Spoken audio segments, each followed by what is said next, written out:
I'm Ryan Betson. I'm Josh Saunders. And I'm Dylan Bowden, and we are PopCulturists. And today we're asking, can prequels ruin the originals? Yes. We're talking movies and games we're going to have to try and discuss. Beautiful. We talk movies and games, we talk books. Right. So most times people tend to agree that prequels are redundant. Most times you know what the outcome's going to be because you've seen the rest of the story. It's usually ways that if a story's concluded, it's a cash cow to try and kind of prolong the franchise. Yep. Harry Potter's been an example at the moment with Fantastic Beasts and Where to Find Them. And the thing that makes it good usually is the characters that you bond with, but played by the actors that you love. Yep. So when they're played by younger actors, it's not quite the same. It's always less like than. An upcoming Han Solo movie. Exactly.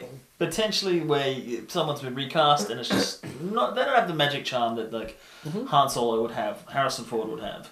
So that's not the question though. The question is, can the plot of a prequel retroactively taint the original? Ooh, well, I think that the biggest example to go with first is obviously Star Wars. Episodes 1, 2, That's and the 3, easiest one to just jump into. Yeah, prequels. That's probably the... When you say prequel, people think Star Wars. That's what set prequels up. But we'll get into how bad and how they affect them, but I want to talk about how they actually help the saga as a whole as well. Okay. But, yeah. Because the Star Wars sequel, as I stutter my words, the Star Wars prequels are really tough because they are genuinely bad and average movies. But what they bring to the overall saga is actually quite impressive. Midichlorians. Apart from midichlorians. That Beta Bill C-3PO. Yeah, that's... Shut up! Well, what do you think? It's your topic. Let's dive into Star Wars then. That's probably the biggest example. Okay, well, in Star Wars, especially Rogue One, this isn't really spoilers, but essentially... I haven't seen it, so there better not be. Would you say it's a spoiler? If what? You know they're getting the Death Star plans. That's not spoilers, that's given. I know the general plot, so... The reason possible spoiler warning. They can blow up the Death Star so easily in Star Wars, A New Hope, is explained in Rogue One. And it's always been it was so dumb that they shoot it through a hole and Family Guy did a big skit on it in the movie. Exactly, but the way they explain it in the Rogue One brings a new level to it and brings an emotional depth to it and it makes sense and it adds to the movie. Yeah. A lot of people say that, if I don't like a prequel, I've got the original. They can't ruin the original. But my argument is, if you change the fundamentals of a character, say John McClane in Die Hard, he's estranged from his wife Holly at the start of the movie. You don't know why. He wins her over in the end, saves the day. What if you found out in a prequel that he was the most abusive, wife-beating, child-molestering asshole? It would change the way you perceive him in the original. Yeah, that's just a theoretical. That didn't actually happen. No, not exactly. But Bruce Willis would never do that. No. Okay, well there you go. I want to bring it back to Star Wars in a negative way. So when they were when George Lucas was we're going to do prequels, we're going to do 3 movies, they're going to tell you about how Darth Vader became Darth Vader. We're like, yes! On paper, that sounds this is going to be awesome. sick. And then we got a whiny, really stilted acted, mannequin Skywalker, Hayden Christensen. Yeah. Granted, in Revenge of the Sith, he was better. See, actually, now that you've just mentioned that, I have never, until just now, associated that Hayden Christensen is Darth Vader. Exactly. Until you've just said it then. And that actually hurts. See, this is one thing they talk about. Sorry, just I need to keep going with that. I always perceived as young Anakin, what's his name? Jake Lloyd. I always looked at him and go, wow, kid, you become Darth Vader. Never with Hayden Christensen. Not once, ever. Even when he's getting fucking burned up. And then, no! It was it never clicked. Yeah. I really clicked. Obviously, I knew it. But that actually stings a little. So this is where Rogue One stands at. This is not spoilers, I'm pretty sure this is well known. I know the general plot anyway. But at the end of that movie, you get a scene with Darth Vader that shows him to be the fucking badass that everyone talks about him being. Do you think that was there because... in episodes 1, 2, and 3, the lightsaber battles were flashy and flippy, and then in 4, 5, in 4, 5, and 6, because they're obviously older, and Obi-Wan's old and Darth Vader's old in those movies too, that they're a lot slower and more methodical and psychological, I guess. That they put that scene in at the end of Rogue One to be like, here is why everyone fears Darth Vader. I think it was showing to put him in that like level, like this is where he is, because they always talk about how Darth Vader is this ultimate Sith, right? He's up here, and as like when you see him, like he's all slow, but there's canon that says he got his leg injured, and that's why he fought really slow with Obi-Wan Kenobi, and because he was like not really fighting back, and there is EU to explain it, because everyone's like, this is really bad, why isn't it there? Yeah. And then you see him be Anakin Skywalker, and then the movie ends with him putting his mask on, so you don't get to see him as Darth Vader. So like all that 3-movie payoff isn't there, and then in one moment in Rogue One, it justifies everything you hear about Darth Vader. Okay. Do you want to get a rough idea of what it is? Yeah, I'm gonna see it. Anyway. It's him when he boards the ship at the start of A New Hope. Oh no, you told me that already. Yeah. And he it's just rage. Like it is. He's like, you need to get those plans back. He's like, I'm gonna get the fucking plans back. And he is like stabbing dudes and he stabbed a dude through a door. Like it's Like, it's all those good things that come out of the lightsaber battles from 1, 2, and 3, like be able to cut through walls, be able to cut arms, all that sort of stuff. Like, but they never showed, like, it's so weird good. Thinking about it now, off a tangent, that Anakin is never really better than anyone else. Like, him and Obi-Wan are killing droids and doing that. It's never like Obi-Wan does it averagely and then Anakin absolutely destroys it. You know what I mean? But Obi-Wan... He's never shown us any better. Obi-Wan wins the showdown. He has high ground. He gets the high ground. Anakin gets burned. You know, so Obi-Wan wins. So even then, Anakin wasn't at that level. Yeah, like, it never showed him being any... Like, he was like, oh, your father was the greatest pilot the world had ever seen. And he's not. He's not any better than anyone else. They're never like, wow, look at that, what he did. Yeah, because he hadn't decided pod racing existed yet. So he was like, he was the best pod racer. And it was like, what the hell's that? Yeah, like, you should have said pod racer. So, back to the original question... Did the actual... Are we counting Rogue One as a prequel? I guess Rogue One is technically a prequel. But then so is Episode 1, 2, and 3. Which have affected the franchise as a whole in different ways. I think it needs to be seen as two different things. Like PV and AV. Like pre-Vader and after Vader. Like that's the cut. No, but we don't get to make that decision with this question. And then we you don't can't get to throw pick... in Rogue One, that's what you want. We can't pick and choose... to make it work for Okay, so in Star Wars, up before Rogue One, before 2016, yes.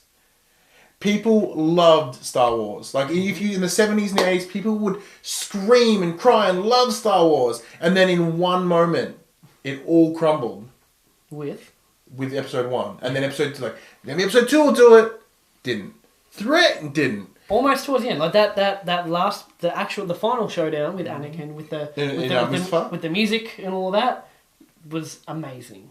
I loved watching that whole scene until the end because I have the higher ground and stuff. But up to that point, I was like, okay, like here comes the payoff of this painful fucking trilogy. Here comes the payoff, and it just kind of fumbled over the finish line. I was like, well. Okay, well, let's use another example. Now, this one I don't remember that well, but it's technically it's a prequel nonetheless, is the third Underworld movie with Rise of the Lycans. Yep.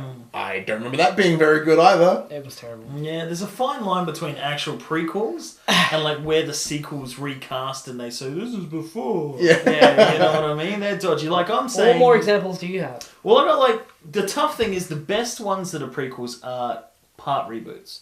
So Casino Royale with technically it's rebooted, was a prequel. It shows him first becoming a 00. But then again, it kind of tweaks things. Even though it is in the continuity, and in that it was good to see the progression of him becoming the person you expect him to be. Yeah. And being a womanizer and finding out why he doesn't have any attachments to women. But that movie, the Daniel Craig is its own trilogy. So Casino Royale isn't technically a prequel in that trilogy of... It's the same benefit that Doctor Who has. Like they can just recast the person and becomes... It's technically everything before as a prequel, and it's this kind of catch. I mean, other things like the Star Trek movie with Chris Pine as Kirk. No, you think that's a reboot, but then there's the alternate universe with exactly. Spock. So it kind of tips it on its head, so it can do its own thing. And I think the prequels being able to do their own self-contained story and do their own thing, but still be linked. But then there's things like Batman Begins was another one, but a reboot. I wouldn't call that a prequel. That's a whole new. But it showed things that we hadn't. Yeah, it's still new. But it's a story. I was looking at this topic as we get movie X, Y, and Z, but then movie W comes out afterwards. There's a fine line between a reboot and a sequel. What you've described is a sequel. What you've described is a prequel. A reboot. Wait, what did I say? Sequel. Sorry, a prequel. Yeah. What you described is a reboot, and I think they're very different things. Like if you're yes, like that's it. Like when they've gone, we made Underworld. We made Underworld 1 and 2. Shit, we can't get anybody back. 3, it's a prequel. Like, but there are movies. They're like what they fucked characters. The example is let's talk about a series with 2 prequels that are very different. We've got X-Men with X-Men Wolverine, X-Men Origins Wolverine, which is horrendous. Horrendous. Then they have X-Men First Class, which is actually pretty good. But again, that's partial reboot, partial prequel. Still, but it's all still the same time. Like having Wolverine in all of them shows that's a consistency. That's something that shows the timeline. Yeah. Although the timeline's fucked, it's still the same thing. They still attempted it with Mystique being Rebecca Romaine for that one. Exactly. So like that's technically 2 attempts at prequel. But then there's things like there's the Alien series, and then they made Prometheus.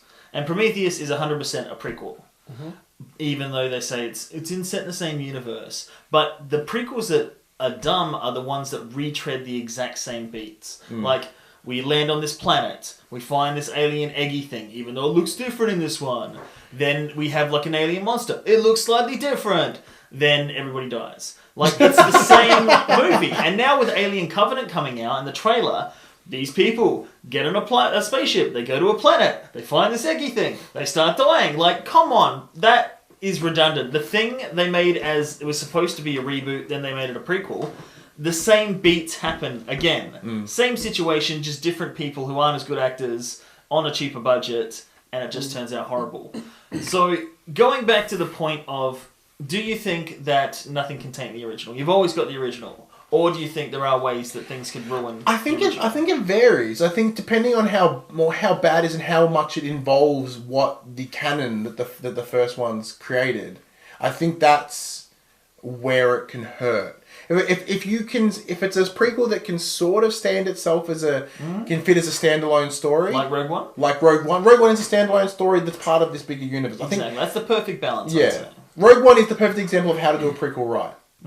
But there's other things. If you want to jump into games for a moment, there's like one of the most convoluted franchises ever to exist was Metal Gear Solid, right?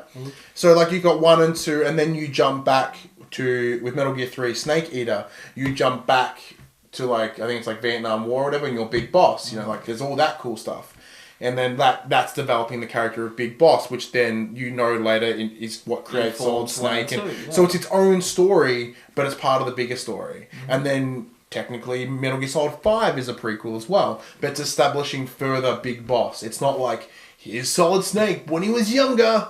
Like, it's a whole different character, same universe, it just builds the overall story. I think that's what the key thing is. Where unlike Dumb and Dumberer was just a mess. Yeah. I think, absolutely they can. Yeah? Yeah. I don't have much more to say. Like, if we're looking at a prequel as like the Star Wars, it's same universe, same characters, same name dropping, new locations, old locations, Like things can happen in a prequel absolutely to always put this little downer on the original. Like you said in hypotheticals, like what if John McClane beat his wife in a prequel and he's like real abusing wanker. Like for the rest of the movies, that's in your head. Like that image is always there, whether you like it, don't like it, or disagree, or like it, or whatever. It's always back there. See, that's another example of that is midichlorians. Yeah. That one line in episode 1 that changes everything about the Force. It makes it tangible. What you think is this spiritual sort of like above you, mystical everything that's something that's mystical and it's part of everything. Everybody has it. Is now like a kind of a sort of a blood disorder. Physical thing. Is it in the air? Like some people are better than others. Yeah. Trained to reach that. Like you have a physical limit. Like you can't train yourself to be a better Jedi. You can only be as good as your midichlorian count. You know what I mean? Yeah. That's so bad. Saying it like that. I'm trying to think. Yeah, but that's what it is. I know, but I try to block it out and just ignore it. But you're really crushing it down. It's always there. Yeah. Yeah, like yes, I'm it trying to can. think of a good prequel, but though, I apart from can't. Rogue One. I can't think of any examples off the top of my head where that it has happened for me personally. But I think it absolutely can happen. Definitely. I think one example, again, it's technically a reboot, but Rise of the Planet of the Apes was one that kind of took it back to its roots, but kind of still links to the events in tiny ways to what will become the Planet of the Apes. See, that's the movies. difference. That's a reboot with nods. Yeah, but they could flesh out those nods later to actually completely... As long as it's give me Dr. Sayus, that's what I mean. Dr. Zayas. So yeah, I think you're right. So we've got It's confirmed, tough because it's something. It's in terms of totally could, and history shows that it will. But like there are those small few that slip through the gaps that actually make it a bigger and better story. And outside of Rogue One, for the life of me, I can't think of it. Like I had a short list in my head. Then you mentioned John McClane punching his wife, and I lost it. Now, even though when you watch Die Hard, even though that didn't fucking happen, that's going to be in your head. Could have happened. And you proposed to your wife during Die Hard. Yeah, not even the good one, Die Hard 4, yeah. I quite like that. But it's still the same John McClane. Yeah, it's So a wife beater inspired you to propose on the couch. Damn. Your wedding's just getting ruined at this It's getting point. worse and worse. Even Well, I with guess- the Justice League comparison in the other video we did. Yeah, pretty much. I'm pretty sure that we've like missed some prequels that are actually good, or some other examples of worse ones. Comment below. I'm sure we have, because I'm sure there are heaps. I'm 100% that there's another good one in there somewhere. And I just I can't. wasn't. I'll be Can't honest. get it. This whole topical thing is new, and I wasn't prepped for your topic at all. No, that's a good comments. I can't. It's gonna come to me, but it won't. No, and it's too late now. I'm Josh Saunders. Ryan Besson. Dylan Bowden. It's killing me. We'll do a prequel. Yeah, we'll do a talk prequel. about it. Yeah, we'll do a prequel video. And then we'll look like we know what we're talking about. Yeah, and then we'll make a couple of nods. Yeah, But yeah. You wear the hat again. Do a trilogy like The Hobbit. The Hobbit.